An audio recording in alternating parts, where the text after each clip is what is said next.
ime Otca i Sina i Duha Svetoga. Amen.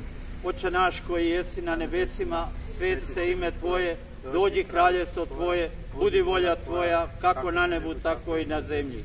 Kruh naš svagdanji daj nam danas i otpusti nama duge naše, kako i mi otpuštamo dužnicima našim. Ne uvedi nas u napast, nego izbavi nas od zla.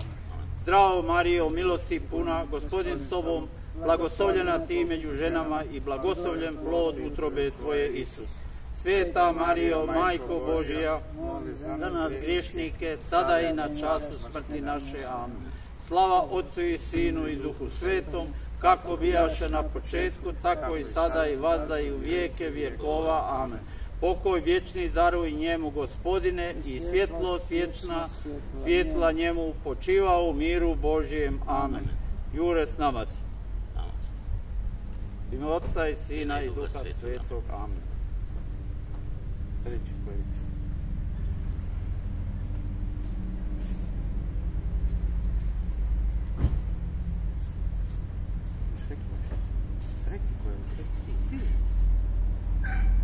Hrvatski narode, Hrvatice i Hrvati, dragi prijatelji, prvašice i prvaši, mi smo u Slunju, došli smo na za nas grob Jure Francetića.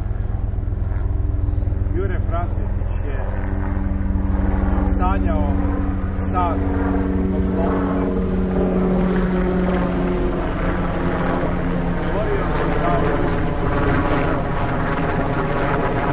Zato smo se danas za njegu učili. Jure Francetić, ti